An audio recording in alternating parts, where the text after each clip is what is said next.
বন্ধুরা, দিশার কুকিংয়ে সবাইকে স্বাগত জানিয়ে আজকে একটা লালন টিকা মাছের রেসিপি নিয়ে চলে এলাম। মাছ গ্যাস জ্বালিয়ে কড়াই বসিয়ে দিলাম। কড়াই আমি পরিমাণ মতো সরষের তেল দিয়ে দিলাম।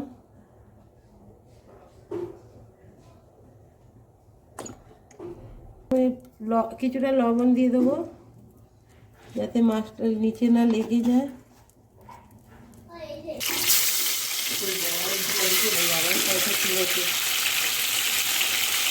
দিলাম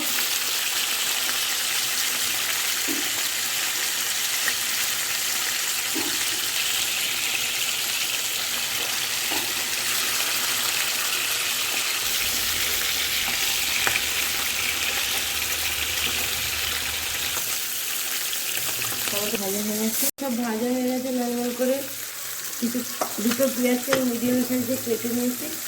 এই তেলে দিয়ে দিলাম, গরম তেলে দিয়ে দিলাম।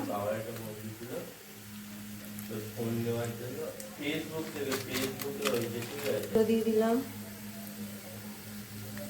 পেস্ট করে নিয়েছি, ওটা দিয়ে দিলাম। আমার প্রে করে উঠে যাচ্ছে। পরিমাণ মতো লবণ দিয়ে দিলাম।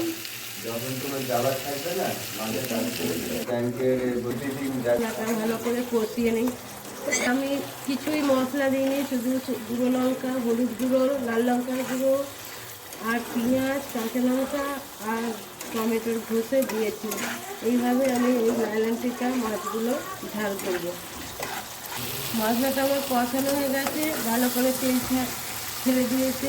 এবার আমি পরিমাণ মতো জল দিয়ে দেবো। ফুটে গেছে বলি, এবার মাছগুলো দিয়ে দিলাম।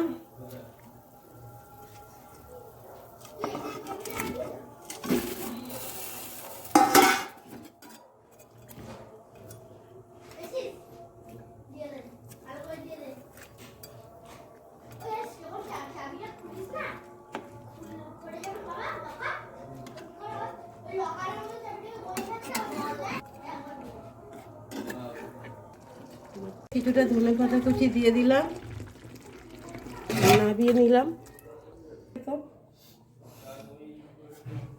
এভাবে লালন টিকা মাছ ঝাল করবেন, ভালো লাগবে গরম ভাতের সাথে। যদি রেসিপিটা ভালো লাগে লাইক শেয়ার কমেন্ট করবেন, বেশি বেশি শেয়ার করবেন। একটা লাইক করে আমাকে এগিয়ে যেতে সাহায্য করবেন। ধন্যবাদ। লাইক করবেন।